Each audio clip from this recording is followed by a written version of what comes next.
This video is brought to you by Amarpal Singh, a TD mortgage advisor.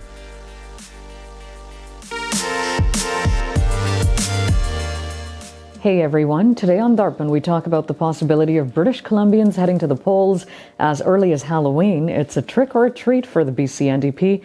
The rich get richer during the COVID-19 pandemic, with Canada's top billionaires amassing a fortune. Speculation of a snap provincial election is gaining momentum during COVID-19. At an event to announce leading-edge lung cancer screening for British Columbia, BC Premier John Horgan was asked several questions about the possibility of a fall election. We've been preparing for the eventuality of an election since day one, and I expect all other political parties have been as well, said Horgan at a news conference Monday, refusing to directly answer several questions as to whether he would ask the Lieutenant Governor to dissolve the legislature. Horgan made his comments shortly before two of his cabinet ministers, Forest Minister Doug Donaldson and Indigenous Relations Minister Scott Fraser, announced within hours of each other they would not be seeking re-election, 10 days after fellow cabinet minister Shane Simpson made the same announcement.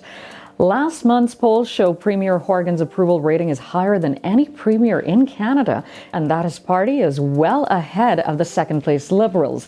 Many political experts are predicting Horgan will call an election a year earlier than the one scheduled for October 2021. However, the BC Liberals and Green Party oppose the idea of an early election. The COVID-19 pandemic has been a disaster for many people and businesses right across the country. But if you are a billionaire, then it's only been a good stroke of fortune for you.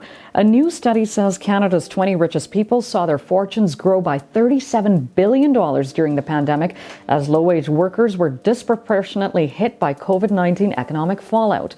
The most wealthy list, which includes several grocery store magnates, shows the country's top billionaires as collectively worth $178 billion, while frontline grocery store workers at outlets like Loblaws, Metro, Sobeys and Save-On-Foods recently lost their $2 an hour hero pay.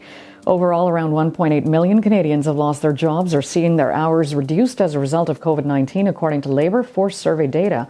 And even as the country sees glimmers of economic recovery, the gains are uneven.